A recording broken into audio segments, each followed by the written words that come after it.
Greetings, witches, and welcome to the Witches Movie Coven. Indeed, it is Wednesday. It is live. It is time for witches to talk about witches and hold black, fluffy goats. Do you have your bling Philip yet? Do you have your Philip unbling Philip yet? historycontrol.com, but I won't start out with a commercial quite yet. Welcome, you guys. Get into that chat room. We want you there. We want your thoughts. We want your opinions on this movie.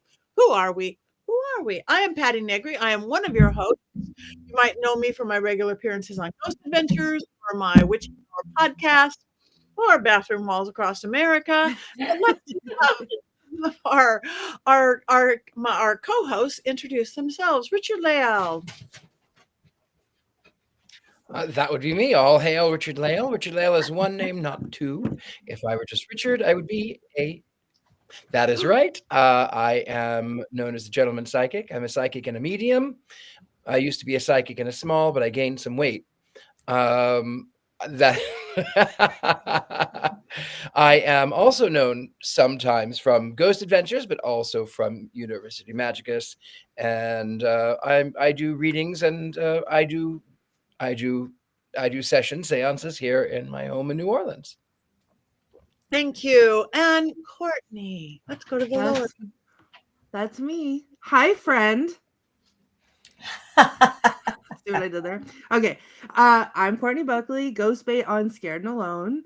And I am going to be honest that I am more terrified tonight than I have been in a while, even though I have thoughts about the movie. But I'm nervous, so let's get into it. Okay, thank you. Heather. Hi, I'm Heather Greene, and I am the author of Lights, Camera, Witchcraft. This is the definitive guide to witches and witchcraft in American movies and television. And so I am also a journalist covering all things occult and witchy, as well as a editor at Llewellyn Worldwide, working with wonderful authors who write about things that are occult and witchy. So yeah, and here I am tonight. No, Courtney, we won't talk about your book ideas on the show. Let's save that for another meeting. Nobody can. We don't want anybody to steal them because they're that good. No. Yes, this is. I'm off duty as an editor right now, so we'll talk later. Thank you. And now you all might think that Jason looks a little different today. No curly hair. Even more fabulous. Glorious hair, though. Glorious hair. Yes. Dear friend, occultist, magical girl all around, my Scarlett Amaris is guesting with us for the second time. Welcome, Scarlett. Tell everybody a little bit about you. Hello, everyone. I'm glad to be back. I was here when we talked about a movie that I co-wrote called Color Out of Space. I'm a screenwriter and television writer. I just directed my first music video, getting ready to direct my next one. I'm also an author. And a witch, and sometimes I teach mythology as well. Perfect. Thank you so much. And today's movie is Ouija. 2014 Ouija. I watched it for the first time last night. We hope that you all watched it. I know some of you I talked to over the week did, but just in case somebody didn't watch it, Richard-Lael, do you have a completely unbiased synopsis of this film? I do have an unbiased synopsis of this film. I love the way that I don't know why everyone's laughing because it's totally unbiased. The story is about a group of, I assume, teenagers that are probably a little bit older than teenagers, but they are teenagers nonetheless, who have decided to go to a cabin in the woods. Because apparently the one is writing a thesis on witchcraft and wants to go to a cabin and has invited her friends. Now, her mother has forbade it, but she did not listen because, again, teenagers think that they know everything. She's a teenager. And they end up by going to the house. The caretaker comes in. The caretaker tries to get them to leave. The caretaker is, however, failing in his ability to get the teenagers to listen. And then he leaves and then mysteriously dies in a car accident after calling the mother to tell. Did I watch the same film? I don't think you watched the same movie. No, this is totally different. Did you watch the 2016 Ouija, the something of evil? No, that's the 1960s. Like, no, I watched the 2014 one. No, you didn't. No, you didn't. You might have watched. There's a 2016 one called. I think it's Ouija: The Return. Ouija, something of evil. There's a 16 No, one. I don't think so. Let me look and Did see. you Everyone is hold on now? Wait, I have a question. Did you watch The Witch That Came from the Sea? I may have. Because wait a minute. I mean, in this one, I'm going to tell you this is the film that I watched, where they ended up by going to the cabin of the woods, and they all ended up by being picked off one at a time. And then there was something about the house was a Ouija board, and it was awful paint. Did you watch Evil Dead? No, it was like, did you watch there's a million Ouija movies. Were they American? Or was it in English? I think so. Let me just see here. It was in English. I'm sitting here going, Ouija Origin of Evil. That's the 2016 one. That's the prequel. I don't think that's the one I that's not watched. the one I don't you know watched. what I watched then. Because I Ouija thought I House. watched You Ouija watched Ouija before. House from 2018 Ouija House? I don't It think sounds so. like a I mean, Ouija house. I even rented it on the YouTubes. Let me see what I did here. The mystery. The Ouija Wow. is taking effect here. this one is modern. I typed in Ouija 2014. But that's not what you watched. Nope. This is it starts out two young girls, little kids playing with the Ouija board. Then they go up into their teenage years, and one of them had found a board, and then things go awry. But no Right. cabins in the woods on this particular film. Oh, wait a minute. Is this the one that we were supposed to watch? No, No. different one. That's the Ouija experiment. That's a different one. There's a million of them. Well, then I watched the wrong one, and it was awful. And all I can say is, Sounded very similar. all I can say is, in this one, it was awful. It felt so much. It was earlier than COVID, but it felt like a COVID movie. And there were like 5 people total in this, and there was the girlfriend who she made out with the other boyfriend, even though her boyfriend was this weird thing, and then they got possessed by this male witch named Roku. And she goes through the house. I have to watch this. What movie did we have to figure this out? 'Cause I would bet that's had this. Ouija House. All right, I'm gonna look at. Hold I don't know. I feel I don't know. I thought I watched another Ouija movie before. Was and I Misha thought that Barton one in it? was the one. Ouija guys. Was Tara Reid in it? Of course, Tara Reid is in it. Yes, Tara Reid was in it. Tara Reid Ouija House. was the young version of her mother. It's a Ouija House. It's a Ouija House, and I'm watching it. I'm gonna watch it after this. It's free on It's Peacock. so awful. And the only What thing is I that? could think the entire time is because they're possessed, and she's the woman has used her body as a Ouija board. And she goes through, she's like clawing at the walls, and her eyes God. are all glazed over, and then she starts banging her head against a wall like I wanted to do in watching this film. And you find out that so she's like, oh, wait a minute. And they start pulling all of the paint off like it's like plastic. Anyway, yeah, that movie was awful. So I'm glad that was not your movie. We'll have to do that another week, perhaps. I'm gonna watch it. I'm gonna put it on gonna the It was list. awful. It's We're on really the list. awful. All right. Ouija House. There it Roku the Witch. That one. Roku the Witch. I'm watching it. Witch. Could another one of us, maybe Scarlett, since you're a screenwriter, do a unbiased synopsis of this film, just in case somebody didn't watch the correct film? Okay, I'll do my best.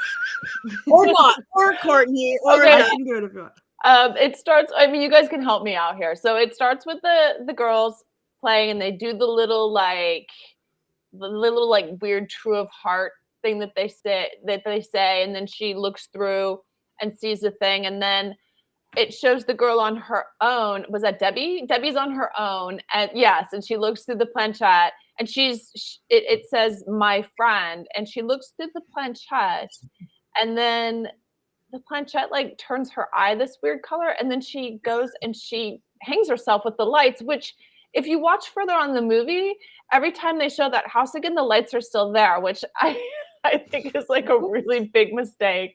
I think you call that a goof. And then, so her friends are sad, but then her, what was the other girl's name? Lane? Finds the Ouija board up in her friend's room, and they start talking to it, and then they make friends with the high friend, and the high friend starts to kind of harass them, and then it kind of boils down to she sees this girl with her mouth sewn up, and then she goes and does like a deep dive to figure out what happened in the house, and she goes to a mental institution because one of the people that was in the house is still there, and she gets this story that this girl that was lost is still hidden in the house, and so she goes and she finds the secret room, but they're being harassed by this spirit the whole time, so it's a little disjointed. And then she finds the girl who has her mouth sewn shut. She manages, as everybody's getting attacked by Mother, she manages to like snip open her mouth, only to find out that that girl was really bad and Mother wasn't the bad spirit. And then they have to like overcome the bad sister, and they manage kind of to do so at the last second. So that's what I got out of it. Perfect. And everybody dies almost. Yeah. And almost everybody dies. All these beautiful little high school children. How lovely. I love a happy ending. I love that Richard-Lael watched a Tara Reid horror movie.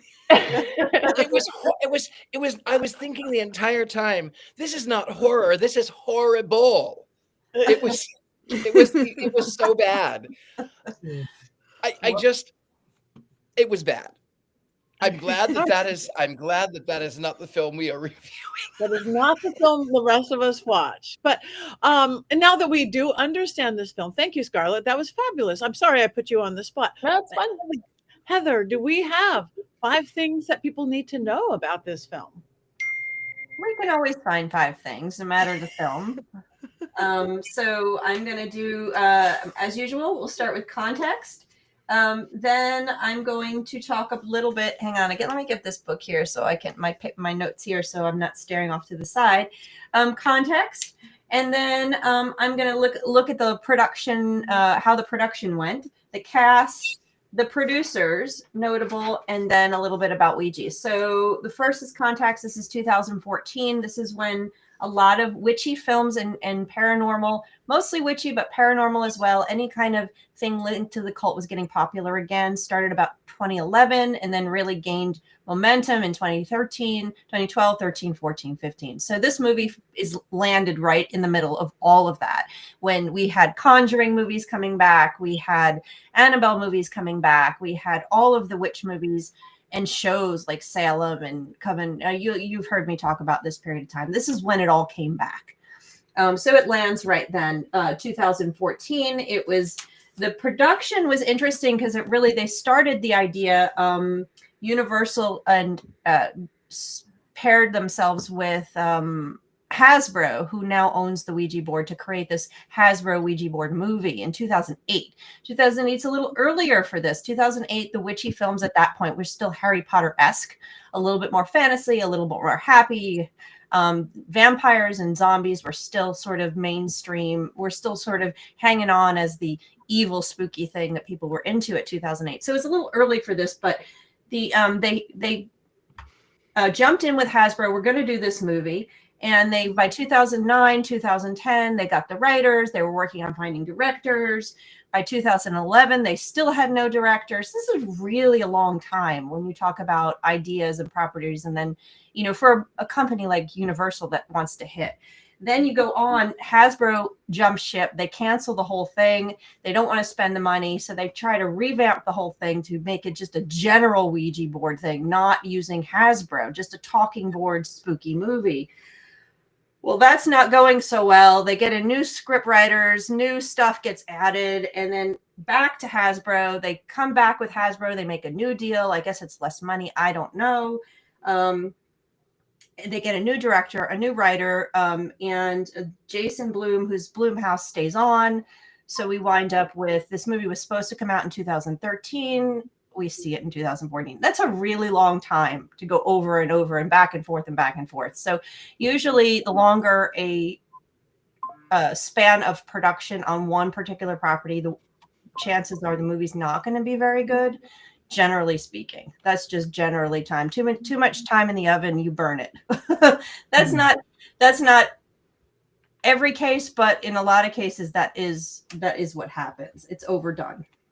The cast on this movie, I know all of these faces were recognizable, famous actors and actresses who all of you love and have seen so many like Tara Reid. Everywhere. Yeah, like Tara Reid.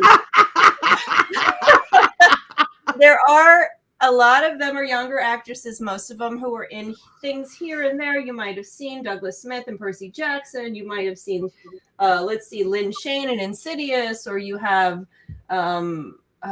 Shelley Hounig, who is in Teen Wolf. You have them here. Sierra Hawkins, one of the actresses, was a a stunt person in a ton of films like Hocus Pocus and Annabelle, Conjuring House. So stunt person. So you have they're around doing stuff. But the two notable people we need to point out first, Olivia Cooke, the main character. She was in Ready Player One, and she was in a few other movies, but you might know her if you've watched House of Dragon, which is the House of the Dragon. That is the prequel to Game of Thrones that has been on. She plays Alicent, Queen Alicent, which is where I immediately recognize her from. So that is the main character who plays Lane. So you'll recognize her face. The other person I want to point out is Robyn Lifely. Robyn Lifely, of course, was the main character in the movie Teen Witch that we've reviewed here. She was the Teen Witch. So if anyone recognized she was only on for a few minutes here and there. She is the mother of the girl that dies at the beginning, the blonde-haired girl. But that is Robyn Lifely, of Teen Witch fame, 1998. Do you remember the big hair? So that's who she is. So those are a couple of notable ones. Now let's go to Blumhouse and the producers. So Blumhouse is known for this type of film. They've done a ton of things, and I just wanted to point this out because they do have a formula, and there are a ton of films that they made that are very recognizable Blumhouse films. So let me just name a few off, because why not, right? We needed 5 things. Here's one of the 5 things. So that is Five Nights at Freddy. Has anyone seen Five Nights at Freddy? Five Nights at Freddy. It was actually really good. Yeah, I've seen it. It was interesting. So we have Exorcist Believer, Megan, Lords of Salem, Insidious, The Craft Legacy, which we've done here, Invisible Man, the Purge movies. These are all from the same producer, all from the same production house. So that's really cool. They have a formula. And they kind of know what they're doing. So there are some other films that are probably not so good or not as memorable in their list, but there are a ton that you would recognize by these folks. So finally, I just want to get to the Ouija board itself, really the main character of this movie, which we found out the Ouija board is the main character and has been the main character of many, many films, which can get very, very confusing. You go to look at which Ouija movie we're making. Of course, the fun part about the Ouija is that the Ouija board was first turned into was first commodified. It was first turned into a product in the 1890s. This was during this is a period of time when spiritualism and talking to spirits and talking to ghosts and talking to the dead was becoming increasingly popular. So they took this idea of the board. These three men took the idea of this board and turned it into a product that they then marketed and sold and became extremely popular over the years. Now, the interesting part about this Ouija board is the 3 men, one of them is the one that retained the patent. The other 2 left the company and lost the patent and eventually a brother and several other folks started making other ones. So the main Ouija board, if you look at it, the one that we all know has the main guy, the original guy, William Full. That's him right here. That is the guy who had the patent. He actually didn't come up with the idea. It was actually one of the other guy's sisters, I believe, who was a medium who used it, that gave them the idea to go ahead and make it. They were not spiritualists, these three men. They were not interested in any of it. They didn't believe in it. They were totally just businessmen. All they were doing is trying to make a game and a product they could make money from. Anyway, after lots of fights, this is the guy that eventually kept his name. The other two guys went on. Interestingly enough, one of them created a new company called the Nirvana board. And that board, there's a ton of different names for these boards back then. The Nirvana board was by the Swastika talking board company. So back in the 20s. So you had a lot of weird and interesting boards. There's the ad for it. The Swastika Novelty Company made the Nirvana Magic Swastika talking board. So there's a lot of interesting things about it back then. It was super popular through World War I and beyond. And it really didn't get the amount of negativity until the 70s, until the 60s and 70s. And then, of course, by the 80s and the Satanic Panic, all hell broke loose, like I like to say. And the Ouija board became wrapped up in that. And people really are terrified of this board. I mean, seriously. And to the point where Parker Brothers and now Hasbro, they are very careful when they market it not to include ghosts and stuff, to suggest, to even try. They want to market it like a game, like a child's game. So they avoid that as much as possible. Over the years, they've done that. But Hollywood, of course, loves the idea of this connection to spirit, loves this idea of our fear of it, just like they make scary movies about dolls and scary movies about anything that we might be frightened of. It's a perfect thing for horror movies. And boy, are there so many. Ouija, there's one in the Philippines. There's a Ouija from Egypt. There's a movie called Witchboard from the 80s. There's of course, more recently, we talked about Ouija House. There's Ouija Witch. There's Ouija Castle. There's Ouija Experiment. Ouija Castle? Wait a minute. Hold on. I'm not done, Courtney. You're gonna. The best one is yet to come here. Are you ready for this one? This is a menu, is what I'm hearing. Ouija Experiment. The Ouija, the Devil's Game. The Ouija, the Origin of Evil. Wait a God. This is it. Ouija Shark. What? Yeah, I love that. And it says we're gonna need a bigger board. Get out. Yes. That's the tagline. Awesome. It gets better. It gets even better. There's a Ouija Shark too. No. Okay, hold on. I can't. Nobody say anything. Wait. I got more. Wait a minute. And this. While you're looking there, just want to comment for a second. Colin, hello, Colin. I was saying swastikas are becoming frighteningly popular again recently. We actually thought about this, but remember, this swastika company was before Nazis. It had nothing to do with what they became. And thank you, Patti, for saying that. This is before any of that politics happened. It was before it was commandeered by any kind of political movement. So this was just directly using it to link it to Hindu and Indian spirituality, which is why they called it Nirvana. Absolutely 100%. And there's actually a lot of spiritual witch movies from the silent era that you will see the swastika in. And again, those are linking it to their people had a real interest in folk magic and spiritualism and spirituality from other countries back then. And that was what the swastika represented until a few decades later when it changed hands, unfortunately. Okay. I cannot wait. We have to stop everything because I have Ouija Shark. I looked it up. I have Ouija Shark. I have the trailer is playing silently on my second screen over here. It's mind-blowing. They filmed it clearly on a phone. A piece of plywood washes up with letters on it, and then they use it, and then a glowing shark head emerges from the Ouija board. The Ouija board that came from the sea, Courtney. Yes, this is the best movie I've ever seen, and it's so bad, it's trying to shut down my computer. It's telling me it's telling me I can't load it because it's too glorious to look at.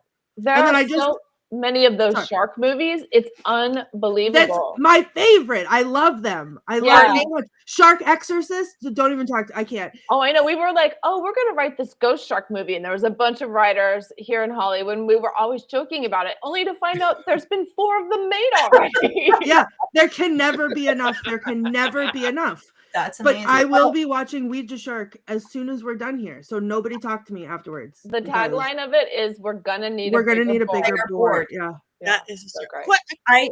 Courtney, I just want to let you know that I always attempt in every single week either to find something connected to sharks or to musicals just for you. I love that. I love everything about it. Also, this is like my mind is being blown because between Ouija House, which is like amazing, I'm gonna watch that, but like the glowing shark head, not only did the glowing shark head emerge from Ouija, guys, I'm watching all of them. The glowing shark head emerged from the Ouija board, but then I saw it chasing in someone's backyard, just like Velocipaster. They filmed it on a phone in someone's yard. I'm done. I can't watch anything else. I can only watch this from now on. Look at it. No, but if you have to see if that's the movie poster, it doesn't do it justice as usual. The glowing shark head emerging from, I want it tattooed on my body. I'm beside myself. I'm beside myself. You're welcome. There may not be any hexing tonight. I don't know. No, there can't be. There cannot be. But also, can I interject real quick? A side note back to the topic. I have a piece of Ouija history that I would like to add into Heather's Ouija history. As a Salem tour guide, the Parker brothers had a manufacturing complex there in Salem. Yeah, I was going to ask you to hold it up because I have the same board as you, because at the bottom it says that it was made in Salem, Massachusetts, because the Ouija board was in fact produced in Salem, Massachusetts for a period of time. And so I also have the same board. I have a It was question. from the Northeast originally. I have a question. I have many of them, but you were saying how it's patented. One guy, the William Fold, got it, but it's not the name, because I have my favorite, my Barbie pink board. It does not say William Feld, so other people can use the name.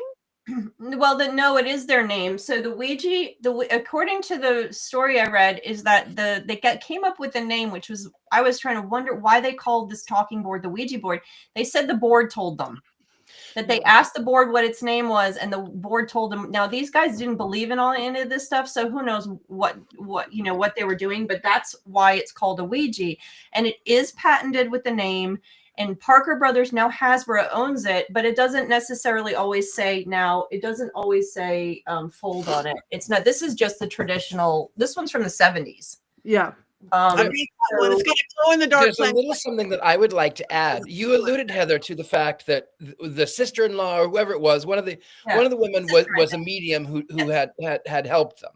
And as it turns out, when they went into the patent office, the patent officer said, "If you can tell me something that I need to know, I'll grant the patent." 10 minutes later, he came out. He was white as a sheet. He'd patented. But as it turns out, this woman was wearing a locket, and inside the locket was a 19th century women's rights advocate whose name was Ouija. And it is thought that when they asked who is here, it was actually misspelled. Instead of Ouija, it came up as Ouija. Ooh, women's rights advocate. Yep. So it's, it has an interesting history, of course. Divination through boards and stuff like this is, who knows how long people have done this kind of stuff. It's part of folk magic, not specifically this board, but the idea of it, the divination with it. So, but it became a game, and that's what I had one as a kid, and this one I've gotten since, and this is the standard. But it's Parker Brothers was bought by Hasbro in 91, 92, and so now they're produced by Hasbro, and they just try to avoid connecting any marketing with the occult at all. They try to keep it, it's just fun and games. That's But I saw one at Five Below, and it was spelled Ouija, WEEGEE. Yeah. And I thought that was exciting. they get around it that way. It's a game. It comes with a whole different set of cards. You play a card game. It has a carrying briefcase in pink vinyl. It's fabulous. But yeah, I think somebody needs to be brave and make one for what it is. Just saying. Oh, Yeah. All right, you can find them. People make them, like artisans make them and stuff. They just don't. I have one. Hold on. Let me see if I can get this without ruining my whole life. Talking boards is what they are. Mhm. That's the generic name. And This is handmade. from what I and it has serial understand, killers on it. That's love it. beautiful. Yeah. Who are those people? What I understand is the They're Fox serial sisters killers. in the Oh, that's serial killers. Oh my God, Yeah. that's brilliant. H.H. Holmes. Mm-hmm. Can I talk about H.H. Holmes and the Ouija for a second, and Blumhouse? Yeah. So I was on a show called Hellevator way back about I don't know, maybe 10 years, 2014 maybe. I think. Which maybe I when it was. watched before I knew you. I was on every single episode excepting for the first one, and I got to play H.H. Holmes, the serial killer, and that is also where a talking board actually talked to me in a weird way. I guess I'll tell you the quick synopsis. I had a group of people at my house for a seance. They didn't have anyone they wanted to contact, just anyone randomly. So I was living in Pasadena, and we asked this board, we said, okay, spirits come in and who is here? So the board spelled out JP. The woman to my right said, JP Morgan. I went, no. This is Jack Parsons. He lived down the street. I know Jack Parsons. I said, hello, Jack. Tell us something so that we know that it's you. And the board spells out, I think it was something like CRJ9K. And I went, I have no idea what that is. Fellow across the way said, well, CRJ9K, couldn't that be like 9,000? Couldn't it be a rocket ship or something, a rocket engine? I don't know. I'm not a rocket scientist. I said, okay, Jack, welcome. I said, what would you like to say? And he spells out H.H. Holmes on the board.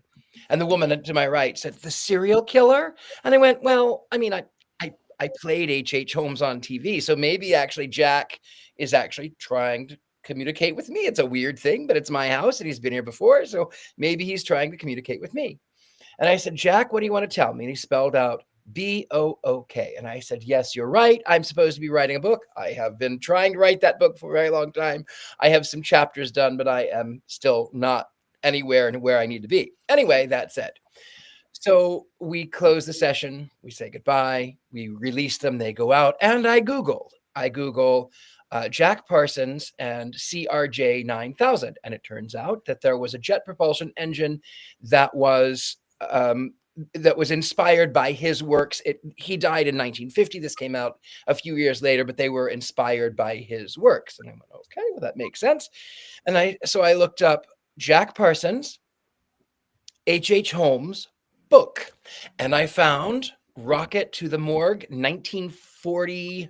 I think it was about 43, and it was one of those film noir, detective dreadfuls, and closed door murder mystery. It was penned by Anthony Boucher, whose pen name was H.H. Holmes, and in it that he meets Jack Parsons, a thinly veiled L. Ron Hubbard, and they belong to the society, the Manana Society. They're futurists. They write for tomorrow. And there's a tagline. He says, yeah, we write for the future. We write for tomorrow, but also because we get people coming in here all the time saying, I've got a great idea for a book. Oh yeah, when are you going to write it? Manana? You're going to write that book, Manana? Well, I still haven't written that book. That's the name of it. Very good. Oh, wow. Thank you. Very fun. I think we all have some amazing Ouija stories. Let's talk about the movie a little bit, and then go and interchange it with all of our little Ouija stories. So, who wants to talk first about who actually watched the movie? Talk about the movie. Anybody have thoughts? Courtney. I watched it. I fell asleep for a few minutes a couple times, but I watched it. Here's the thing. So I thought I saw this when it came out. I don't think I did because I didn't remember any of it. And some of the jump scares got me, mostly because I was tired, so I was a little on edge anyway. I didn't mind it. It was silly. it was ridiculous, but it was a horror movie, and it wasn't like, it was borderline bad enough to be good. Like, you know, the premise was interesting. I didn't mind it. The problem though came after, when I was finished with the movie and it was dark out and it was dark in my house, and I started to realize that all of the rules that they set for what not to do when you're playing with the Ouija board, that I have done. And I think you all watched, right? You all watched this realization happen in real time in our group chat, where I was like, uh-oh, yikes, I might have done some of these things. And then I started looking around my dark apartment, and like, I have these spooky dolls, and I have this haunted Roomba, and I have Ouija boards everywhere, and, like, and bones and things. And then I was like, wow, I'm terrified, and I can't look around any corners. So the movie, while it wasn't the best horror movie I've ever seen, scared the crap out of me today, because it just did. So I have to be on board with that. Good. That's great. That is good. And you would have been really terrified had you have seen Tara Reid. Right. Well, so there was a movie, I forget what it was. I think it came up because I love those kinds of movies. It was a witch movie, and I feel like I clicked on it because I thought, great, if I'm gonna watch this and if it's stupid, I'm gonna suggest it for Witches Movie Coven to get you all back for the awful 70s movies that you make me watch. And I turned it on. I love those 70s movies. I know you do. It might have even been like a Ouija witch or something. I don't know. It was something ridiculous. But all of a sudden, Tara Reid came on. Like 3 minutes in, I was like, nope, absolutely not. I turned it off. I'm not going to watch it. And she speaks highly of you, Courtney. Yeah, well, listen, I'm not saying I don't like her. I'm just saying it's not the right kind of movie that I was looking for if Tara Reid is in it. I will go next. Mine will be short and sweet because my review is going to be the exact same thing. I didn't mind it. It kept my interest. I didn't fall asleep. The jump scares got me. I didn't mind it. Yeah, we have our T-shirt. You know, I got spooky, and I love to get spooky, and I don't often get spooky during film. So they had, I guess that's what Blumhouse does well. Yeah, that's the horror part of it. Right. So that's my whole thing. I enjoyed watching the kids. I watched the teen movie thing, and they all get killed, and nope. And the cabin, no, there's no cabin. So anyway, there's no peeling of the Ouija walls either. So there's an old house with a basement and an attic and a secret room. I mean, you added all that in. I mean, right. I love the secret room part. That's the furnace. Part. Yeah, that furnace. And a furnace. A furnace that, may I dare say, rivals the one from Home Alone in its fear factor. So that is good. So, all right, who wants? The one I saw had yellow paint over white walls. That was scary. That was the scariest part. It was like this ugly, mustardy yellow over everything, and I had to say, you know what? I would be peeling that paint off the walls too. That's the one I want. I'll go next. Scarlett.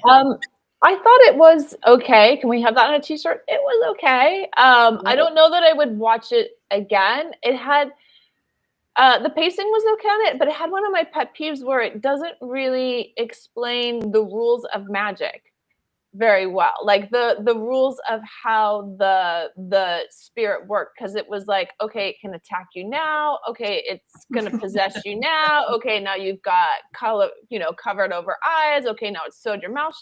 Like, it was a little like, oh, okay, you know what, nobody's gonna give a shit, so nobody's gonna care, and so we're just going to like jump in and give you exactly what we know you want. And it made money, it did well, and so I think I've certainly watched things that I hate more.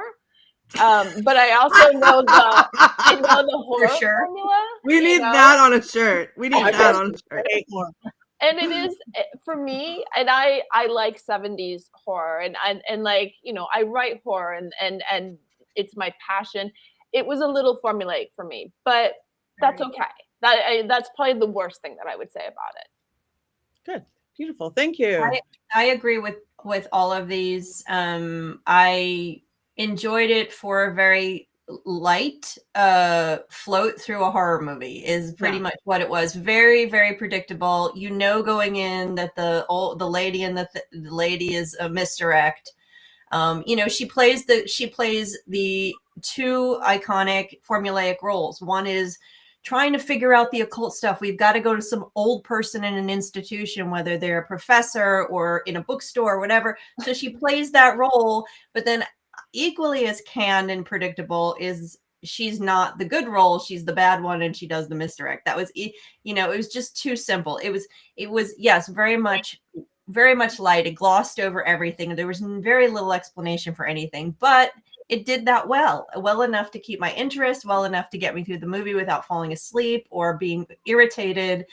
It skipped detail and left out citations and all the things that it needed, good enough to like I think Scarlett said, is it just said, okay, we're gonna just skim the surface and go and give you what you need and get out. And that's pretty much what it did.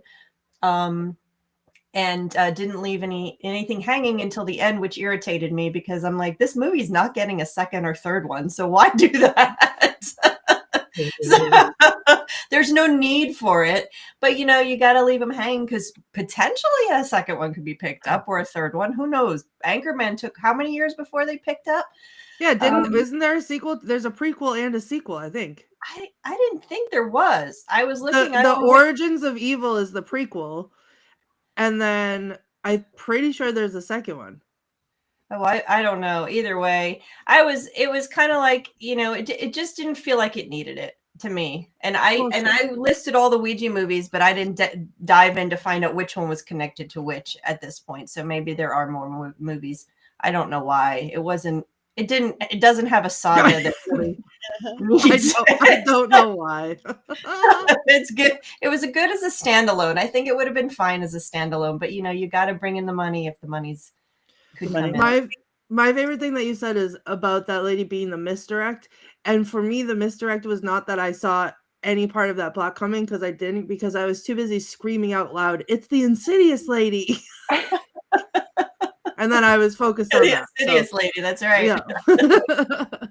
All right. Well, I don't think we're going to have Jason's movie minute, so we should instead talk about Ouija, our own Ouija stories, because people actually have been asking about that. But before we do you have any quotes, Courtney?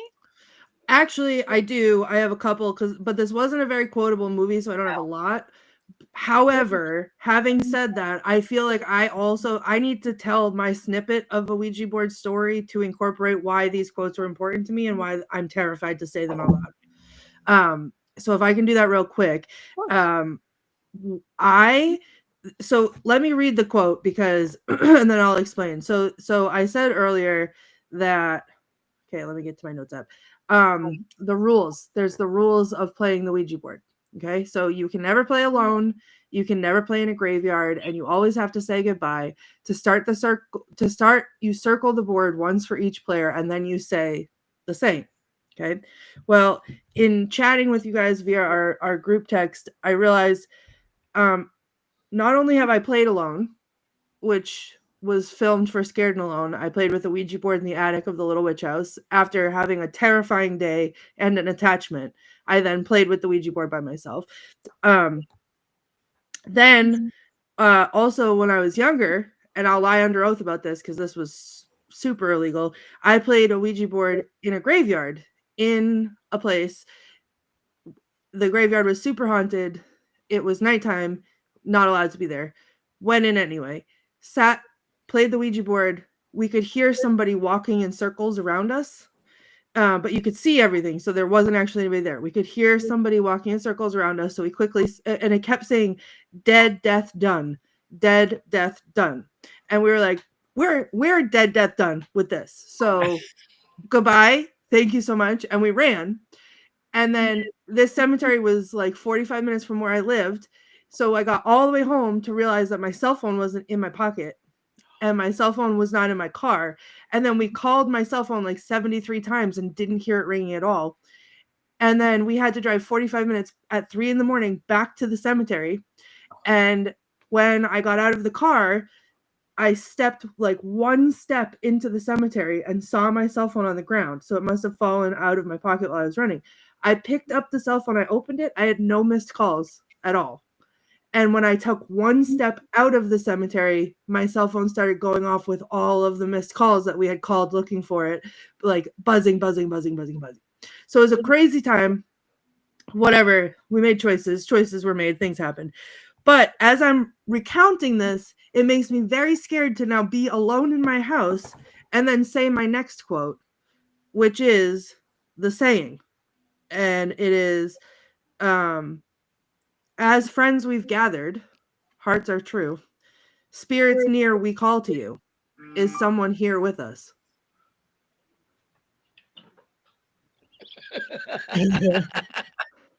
Right? Do you remember the time the Richard-Lael pillow ran away on the show? Like, that's what I'm waiting for.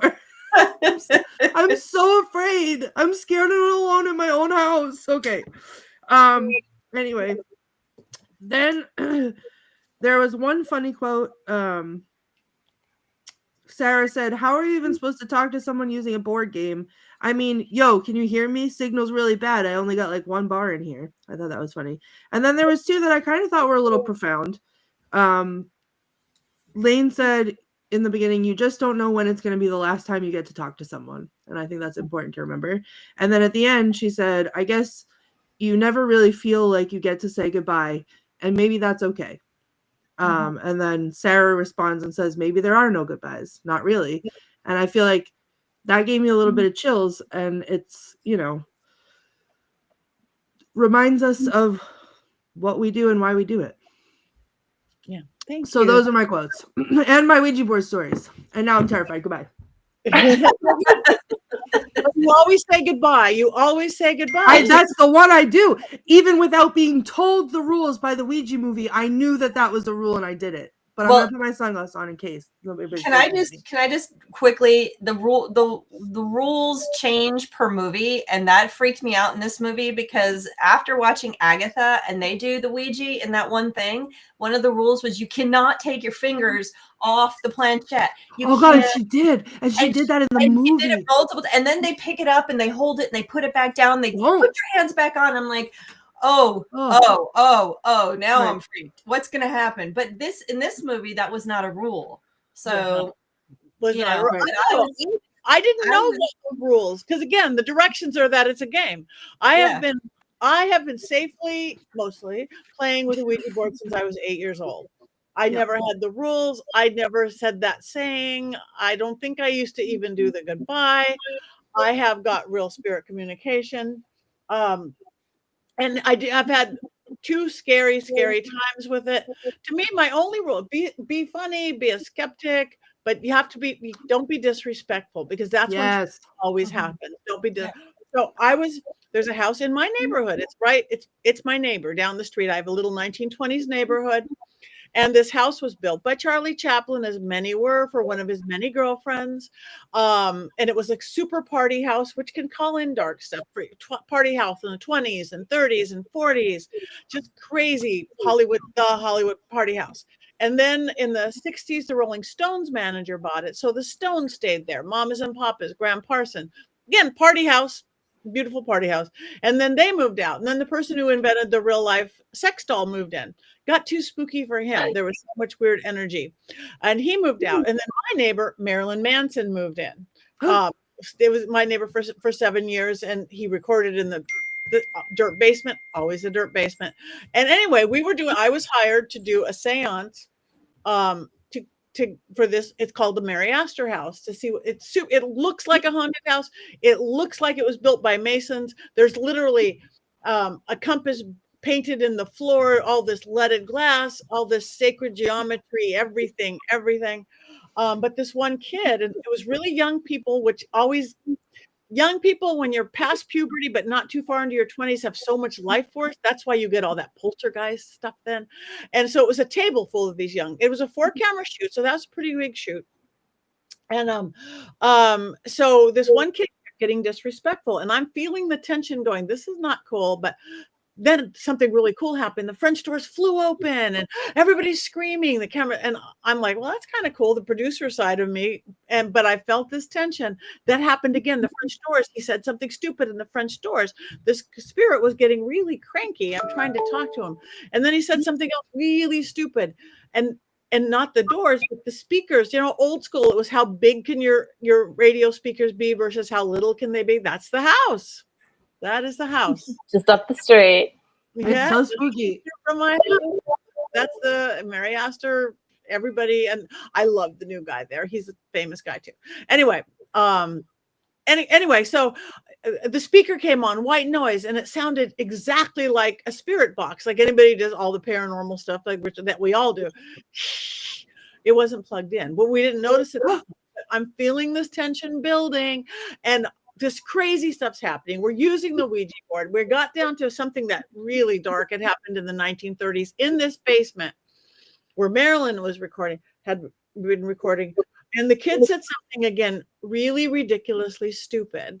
And not him, but the cameraman facing him, now a dear friend, Laurent Malachi, burst into flames, you guys. Be up his back like angel wings of fire. He was not standing in front of a fireplace or a candle, just up. His shirt burnt off him like it was a polyester or nylon. It was heavy cotton. It should not have went poof. I'm watching the blistering on his back. And everybody, 2 cameras caught spontaneous combustion.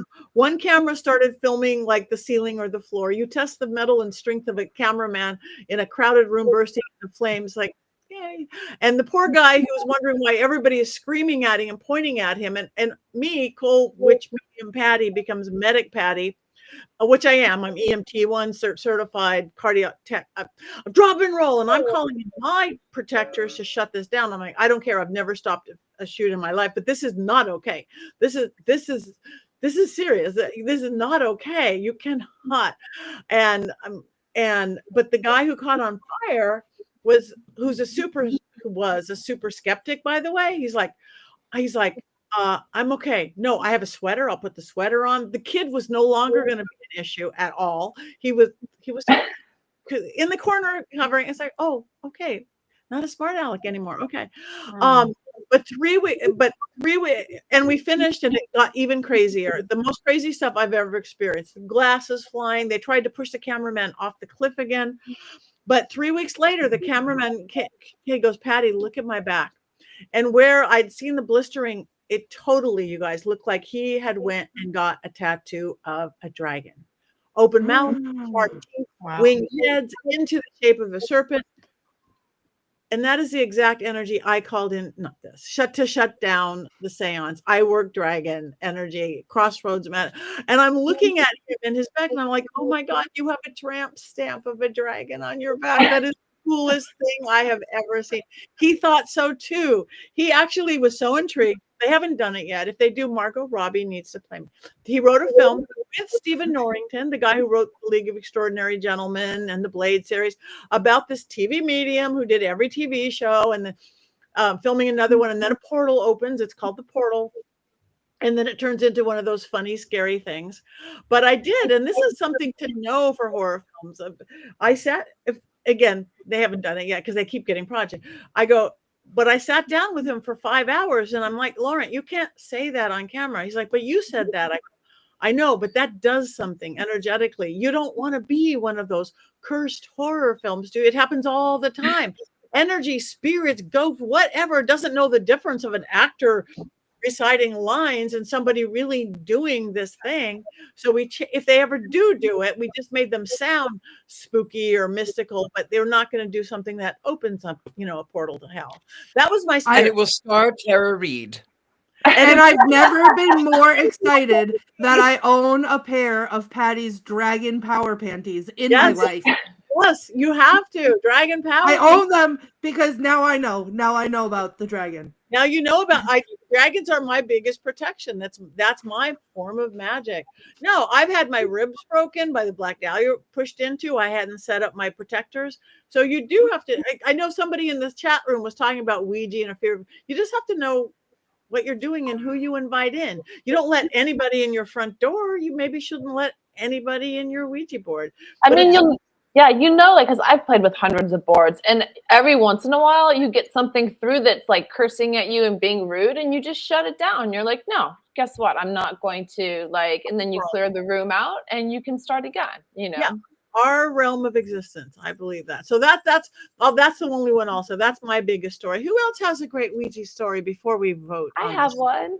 Oh, Scarlett. I have a good one. So many years ago when I was living in Europe, and had just started in my screenwriting career, we were like searching around for this short that we wanted to shoot kind of in this place that we're at, this very small village, like in this very haunted village, in the very haunted mountains in the Pyrenees. And so we pulled out the glow-in-the-dark Ouija board and said, what should we shoot? And it said, you should do The Mother of Toads by Clark Ashton Smith, which is another weird fiction writer like Lovecraft. And I was like, but Mother of Toads is medieval. And it was like, well, you should update it. And you should start it at the Mirepoix market. And basically gave us the first scene. And so then I took it from there and wrote the first short of it. And 2 weeks later, it got picked up for Theater Bazaar. And it was, I think we shot it like 8 months later. And then Theater Bazaar got picked up for a bunch of different film festivals. But yeah, and this story was also featured in Fangoria. But yes, it was true. Like, we did actually get the first scenes of the script and the idea from the script from the Ouija board. So it was very useful in that kind of way. That's awesome. That's so did you amazing. give writing credit to Ouija board? I know, right? That's awesome. Yeah. Anybody else? No, but I think that I'd like to respond to somebody in the chat said they want a real Ouija board. And I think we could probably respond to that a little bit, because I don't know, I don't know that there is an official real Ouija board. I know a lot of artists who make them out of various types of woods. And if I was to get one that was not a Parker Brothers Hasbro one like this, which this is the one I have, I would find, like Courtney has, I would find somebody who was an artist. I would get one made out of a natural material, a wood maybe that I had an affinity for, or that worked very well with spirits, that was positive, and do some research on those correspondences and get one that was made by hand by someone. And I think also if you could do it yourself. You get something and just write it with a pen down the letters. It's just like any other divination tool. So I don't know that real Ouija board exists in those terms. I mean, I've written the letters in a circle and then like on a very, very old table in Ireland, and then used a crystal glass, and it worked amazingly well. And that's like something I was thinking of that I wanted to really address too, is like after we did that episode of Scared and Alone and I had used the Ouija board, it was just one time out of many that I've been inundated with messages that is like, oh my God, be careful. And oh, those are evil and whatever. And as someone who grew up hearing that, don't ever touch a Ouija board. It's evil. It's terrible. I do have Ouija crocs. The Ouija crocs are on Mystery Control. They're behind me somewhere. But as someone who grew up hearing that, and then actually, like my first experience with a Ouija board, I invited something in that I shouldn't have, and I learned my lesson. But that had nothing to do with the board, because I could go out and make something from a rock and a twig outside that would do the exact same thing. It has nothing to do with the board itself. So there's nothing to be afraid of. It's a tool. It's your intentions that go behind it, and that's the biggest thing to remember. And so if you're going to play with a Ouija board, have fun, play with it, but know yourself and know your boundaries and set those boundaries, and that's all you have to be worried about. And if it doesn't feel good, then stop and shut it down, and that's it. Very well said. I love that. Yes. Yeah, I've got some beautiful. My favorite one, but you can't carry it. I've got a Ouija board carved out of a gravestone in from Germany. Wow! Because in Germany, and I'm like, is that sacrilegious? But in Germany, you only get 25 years to have your gravestone, and then they're trash. So somebody else goes there. So versus being a sacrilege thing, I made something beautiful out of it. That's incredible. That's wow. But they built a beautiful case for it. On the other side, it says something family, whatever, died in peace. and this side's a completely beautiful carved Ouija board. So, but it doesn't go on a plane. It weighs 100,000 pounds. So, all right, it is time to vote. Ouija, not Richard-Lael. Well, you could Vote yours. So one's up, one's down, or is it planchettes up, planchettes down? I don't have my planchette here or my Crocs, but I'll do. I guess this is up then. Oh, wait, I'll give it a bone. Is there someone I here have who an would owl. like to vote for me?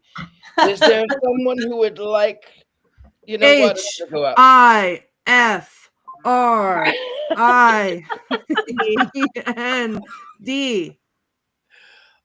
I'm Wow. Okay. up. This is unanimous ups. All right. I you haven't guys- seen it, so keep that in mind. That's true. You guys in the chat room, we want to know one's up, planchettes up, one's down. Thank you. That being said, that's very nice of you to say. They're being very quiet today. Anyway, before we running late, we've gone over already. What's our next week's movie? Is it Ouija Shark? No, I'll Oh. put that on the gift. It's a 2000. It's from 2000. So it's called The Gift. Does it star Tara Reid? No, it Does it star doesn't. Tara Reid? No, it doesn't. Okay, then I want to make For sure so everybody that I'm not watching watching the rest wrong of The movie. Gift. There is another movie called The Gift. There might even be more than one other movie. So this Richard-Lael. is 2000. Can I ask And a there's question? no ocean or sharks involved. Can I ask a question? Do you guys ever do like Bava or Fulci or any of those movies?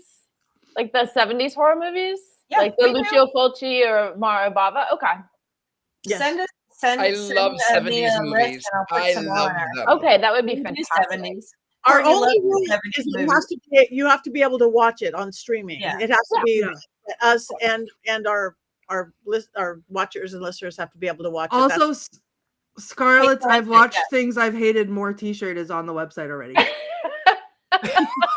So head over to mysterycontrol.com, get a bling Phillip, get that t-shirt. I have a sweatshirt on there that says "Don't make me hex you." Okay. So We don't even have time need to that. talk about what's going on. So just come back next week. Tell your friends, like us. If you're anywhere near Hanover, Virginia, come see me this weekend at the Hanover Tavern Inn. Like us, follow us. And we have one more thing to do because we have 2 minutes over. 1, 2, 3.